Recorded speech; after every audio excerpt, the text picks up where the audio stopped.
देखिए, इंसान के ज़हन में, दिल में, रूह में बहुत सारी गंदगी भरी होती है।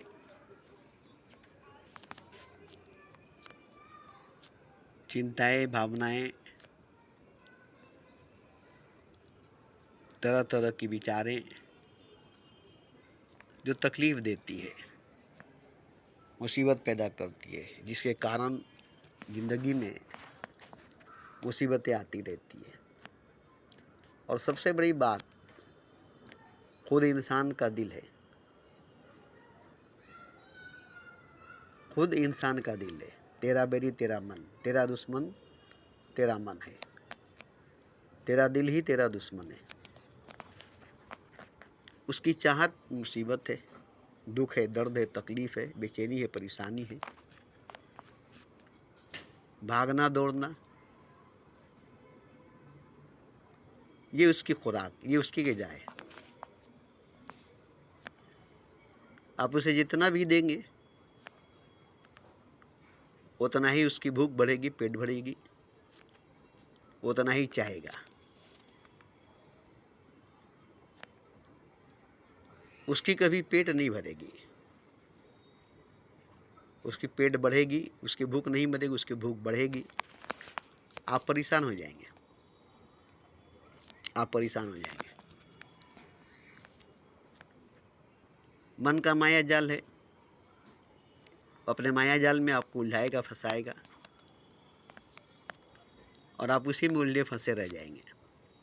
कभी ज़िंदगी में खुशी नहीं देख पाएंगे और वो कभी आपको खुशी से रहने नहीं देगा। वो हमेशा दुख, मुसीबत, तकलीफ़, दर्द, परेशानी, उलझनों को न्योता देगा, दावत देगा, बुलाता रहेगा, खुदा से मांगता रहेगा, दुआ करता रहेगा, क्योंकि उसकी खुराक है। इसी से वो जिंदा है, इसी से वो जीता है।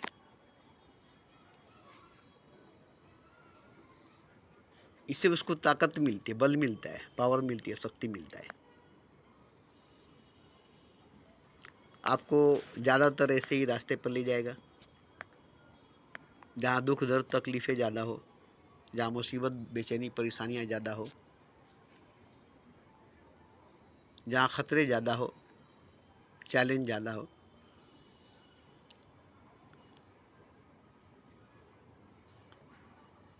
इससे वो जीता है, इसी से वो जिंदा है।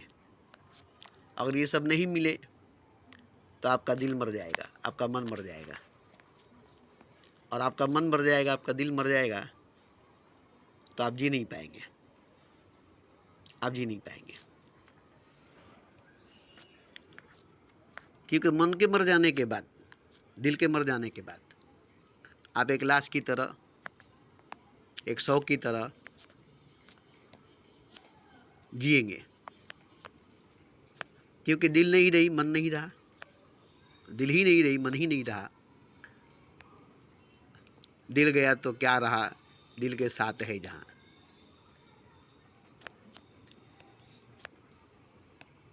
तो एक चीज़ और है जो आपका सबसे बड़ा दोस्त है, वह है आपकी रूह, वह है आपकी आत्मा, जो आपको सुख की तरफ ले जाता है, शांति की तरफ ले जाता है, आनंद की तरफ ले जाता है। क्योंकि वो आपको ईश्वर की तरफ, खुदा की तरफ ले जाता है, आपको रोशनी की तरफ, प्रकाश की तरफ, नूर की तरफ ले जाता है। क्योंकि ये उसकी खुराक है, ये उसकी ग़िज़ा है। इसी से वो जीता है, इसी से वो जिंदा है। तो वो आपका एक सच्चा दोस्त है। इसीलिए विवेकानंद ने कहा कि हमेशा आत्मा की बात सुनो, हमेशा रूह की बात सुनो, दिल की बात कभी मत सुनो, मन की बात कभी मत सुनो।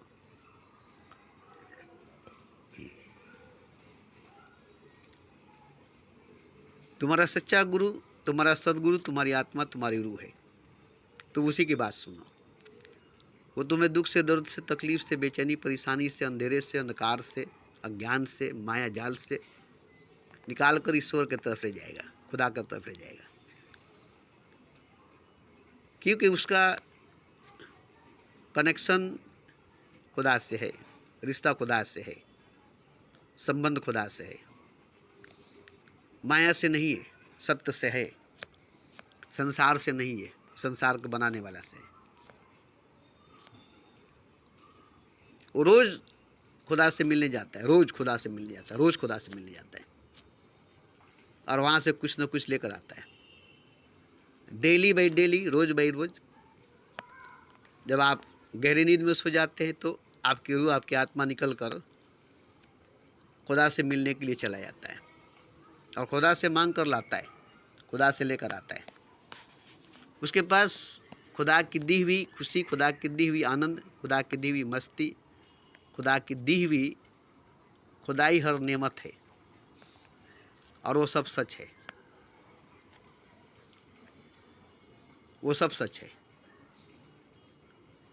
आप अगर उसके संग रहे, उसके साथ रहे, उसके बातों में, उसके कहने में आप चलते रहे, तो आपका मन विदा हो जाएगा, मर जाएगा।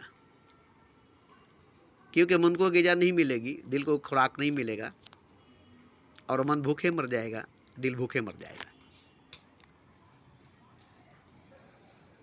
फिर आपकी ज़िंदगी में रूहानी खुशियाँ मिलेगी, आध्यात्मिक आनंद मिलेगा, जो रूह खुदा से लेकर, जो आत्मा परमात्मा से लेकर आपको देगा। और आप अगर उसके संग, उसके साथ पूरी ज़िंदगी रहे,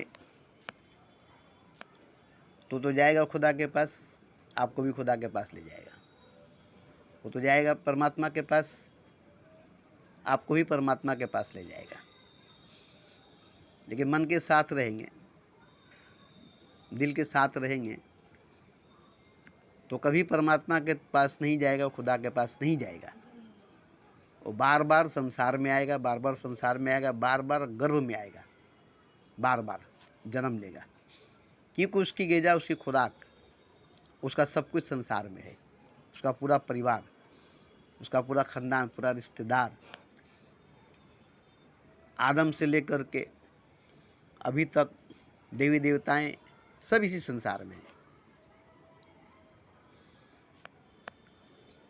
और वो इसी संसार का हिस्सा है।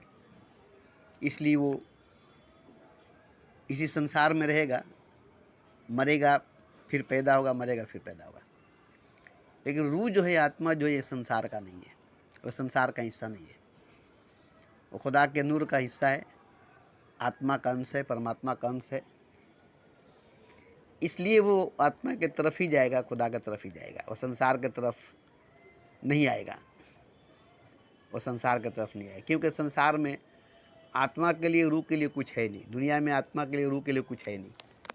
कोई रिश्तेदार, रूहानी रिश्तेदार, आध्यात्मिक संबंधी दुनिया में नहीं है। तो वो अपने रिश्तेदार, अपने संबंधी से जुड़ेगा तो आध्यात्मिकता, रूहानियत में जाएगा। आध्यात्मिक जीवन, रूहानी ज़िंदगी जीना चाहेगा तो संसारिक, मायावी, झूठी, दुनियावी ज़िंदगी नहीं जिएगा।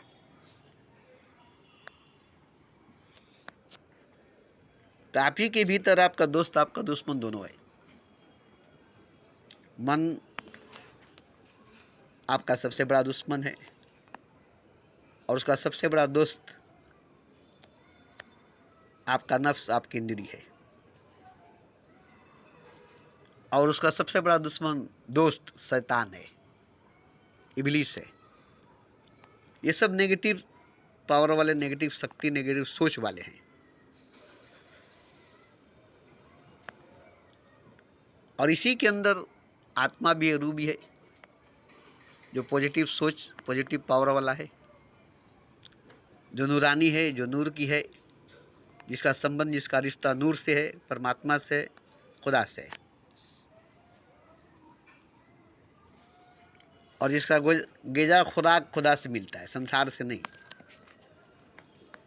संसार से नहीं। रूहानी ग़िज़ा जिस्मानी ग़िज़ा नहीं है, मानसिक ग़िज़ा नहीं है, मिजाजी ग़िज़ा नहीं है। वो खुदा की तरफ से मिलता है, वो खुदा से पाता है, खुदा उसको देता है। तो ये सब बात अगर मेरी आपको समझ में आ जाती है तो फैसला आपके हाथ में, कि आप आत्मा की बात सुनेंगे, रूह की बात सुनेंगे, कि मन की बात सुनेंगे, दिल की बात सुनेंगे। मन की बात, दिल की बात सुनेंगे तो संसार में भटकेंगे, अंधकार में भटकेंगे, मोह माया, काम क्रोध, लोभ, भय, वासना में भटकेंगे। और आत्मा की बात मानेंगे, रूह की बात मानेंगे तो प्रकाश में घूमेंगे, नूर में नहाएंगे और नूर में जाएंगे, खुदा के आगोश में जाएंगे। तो ये तो हर कोई जानता है, मुझे बताने की नहीं जरूरत नहीं।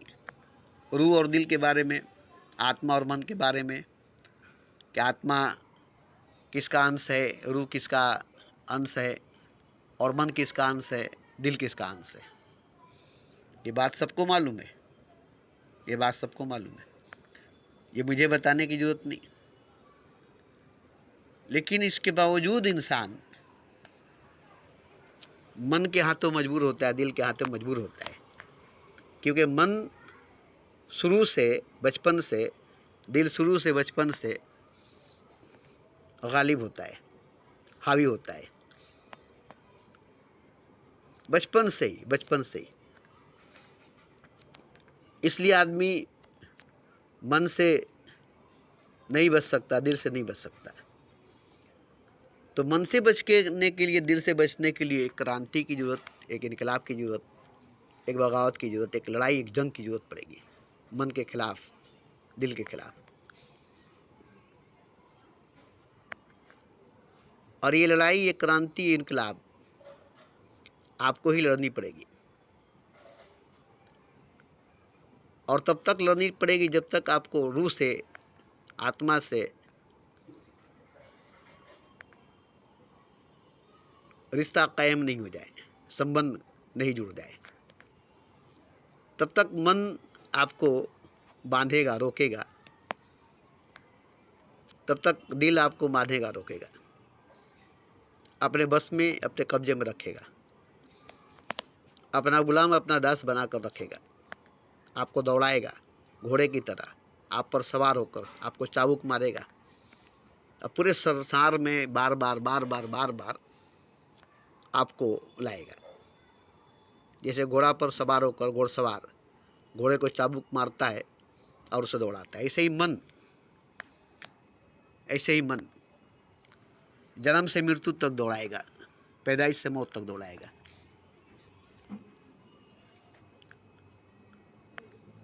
तो इसका एक ही रास्ता है कि घोड़ा अपने ऊपर सवार को गिराए, अपने ऊपर बैठने नहीं दे, मतलब मन को अपने ऊपर हावी नहीं होने दे, दिल को अपने ऊपर हावी नहीं होने दे। अगर दिल अपने ऊपर हावी हुआ, मन अपने ऊपर हावी हुआ, तो आप मन के, दिल के गुलाम हो जाएंगे। फिर जो मन कराएगा, जो दिल कराएगा, वो आपको करना पड़ेगा। तो पूरी दुनिया में मन के गुलामी करने वाले, दिल के गुलामी करने वाले मन के दास बने हैं, दिल के गुलाम बने।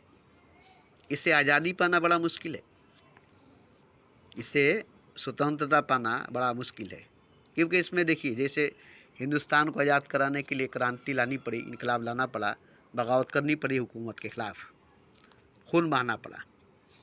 ऐसे ही अपने भीतर, अपने अंदर, दिल के खिलाफ, मन के खिलाफ, नफ्स इंद्रिय के खिलाफ, और नेगेटिव शक्ति, नेगेटिव पावर के खिलाफ, नेगेटिव सोच, नेगेटिव एनर्जी के खिलाफ आप ही को बगावत करनी पड़ेगी, क्रांति लानी पड़ेगी, इनकलाब लाना पड़ेगा, और आपको लड़ना पड़ेगा। अर्जुन आपको बननी पड़ेगी, कृष्ण आप ही को बनना पड़ेगा। इसमें कोई कृष्ण बनकर आपका सारथी नहीं बनेगा। आप ही कृष्ण भी बनेंगे, आप भी अर्जुन भी बनेंगे, आप ही रथ भी बनेंगे, आप ही सब कुछ बनेंगे। और ये एक लंबी लड़ाई चलेगी। महाभारत की लड़ाई कोई लंबी नहीं गई थी।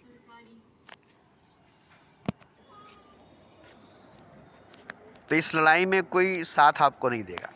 क्योंकि ये आपकी जातीय लड़ाई है, ये आपकी निजी लड़ाई है। इसमें हार आप ही की होगी, जीत आप ही की होगी,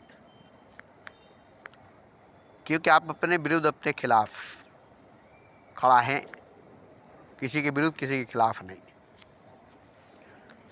तो ये लड़ाई बड़ी खतरनाक लड़ाई है। वर्ल्ड वार कोई बड़ी लड़ाई नहीं है, क्योंकि ये बाहर दुनिया में होती है, ये बाहरी दुनिया में होती है। महाभारत कोई बड़ी लड़ाई नहीं, राम और रावण की लड़ाई बहुत बड़ी लड़ाई नहीं। भीतर की अंदर की जो लड़ाई है, जो पूरी जिंदगी चलती है, अपने ही खून बहानी पड़ती है, अपना ही खून करना पड़ता है, अपना ही कत्ल करनी पड़ती है, अपने ही आप को अपने ही हाथ से मिटानी पड़ती है। जो हम हैं वो अब नहीं रहेंगे। एक नई सोच पैदा करनी पड़ेगी, एक नई निर्माण, एक नई तख्लीक, एक नई दुनिया बनानी पड़ेगी। उस दुनिया को उजाड़ करके, उस दुनिया को ख़त्म करके, अपने ही हाथों से बर्बाद करके, जैसे आजकल बाड़ी बनाते हैं ना, तो पूरी बाड़ी को मैदान कर देते हैं। अभी प्रमोटिंग जो हो रहा है देखते हैं ना, पुराने बाड़ी को, टाली बाड़ी को पूरा मैदान करके नए सिरे से बुनियाद डाल करके अच्छी खासी बिल्डिंग बनाई जाती है। देखिए यहाँ पर बिल्डिंग जो बनी हुई है, इससे पहले जो बिल्डिंग थी, पुरानी बिल्डिंग खंडर की तरह डरावना लगती थी, बंगला थी, चारों तरफ पेड़ पौधे बहुत ज़्यादा थे और एक साहब रहता था बस, ज़्यादा आदमी नहीं था। अभी देखिए पूरी बिल्डिंग बन चुकी है, इससे 3 बिल्डिंग बनी है, इसमें कितने लोग आगे, कितने गाड़ियाँ हैं, कितना बसेरा हो गया है। तो उस पुराने ढांचे को गिराना पड़ा, तब नया ढांचा बना। इसी तरह से अपने आप को, जो पुराना है उसको गिरा करके और अपने आप को नया बनाना पड़ेगा, नई तख्लीक, नया निर्माण करनी पड़ेगी। इसमें कोई भी मदद नहीं करता है, ये पहले मैं बता देता हूँ। इसमें कोई भी मदद आपका नहीं करेगा और न करता है। अपनी मदद आप करना पड़ेगा, अपनी लड़ाई अपनी लड़नी पड़ेगी, अपनी रहनुमाई, अपनी रहबरी, अपनी पीर, अपनी पैगंबरी, यहाँ तक कि अपनी खुदा भी अपनी बननी पड़ेगी। अपना दीपक अपना ही बनना पड़ेगा, अपना सूर्य अपना ही बनना पड़ेगा। अपने को जलाकर रोशन होना पड़ेगा, अपने को मिटाकर नया होना पड़ेगा। ये सब जो मैं बात बोल रहा हूँ, ये प्रैक्टिकल मैंने किया है। आज मैं 62 साल का उम्र का हूँ। आज जो मैं ज़िंदगी जी रहा हूँ, आज जो मैं अपने आप को देख रहा हूँ, पहले मैं नहीं था। पहले जो मैं था वो बहुत दुख दर्द, तकलीफ़, मुसीबत, बेचैनी, परेशानी से भरा हुआ था। बहुत तरह के ख्वाहिशात, नफ्सियाती दबाव, काम वासना, लोभ मोह भय का शिकार में था। आज ये सब खत्म हो गई। आज एक नया इंसान हूँ, एक नई दुनिया, एक नया जहान बनाकर मैं एक नई ज़िंदगी जी रहा हूँ, एक नई लाइफ जी रहा हूँ। और वो नहीं ख़त्म होने वाली, नहीं मिटने वाली, हमेशा रहने वाली। शरीर मिट जाएगी, जिसे मिट जाएगा, शरीर मर जाएगी। इससे मेरा कोई संबंध नहीं, इससे मेरा कोई रिश्ता नहीं है। इसे मैं कब का छोड़ चुका हूँ। जवानी में 14 साल की उम्र में ही इसे मैंने छोड़ दिया। इसकी मौत हो गई और ये मर गया। इसे मैंने जिंदा रखा अपनी बल पर, अपनी ताकत पर, मगर ये एक खोल की तरह, एक खाल की तरह रहा। इसके भीतर जो मैं जी रहा था, इसके भीतर जो मैं जिंदा था, वो मैं था। और आज जो मैं हूँ, आज जो मैं हूँ, मैं अपने आप को देखकर बहुत खुश होता हूँ। अकेला हूँ, तन्हा हूँ, कोई साथ नहीं, कोई साथी नहीं। बहुत सुकून मिलती है।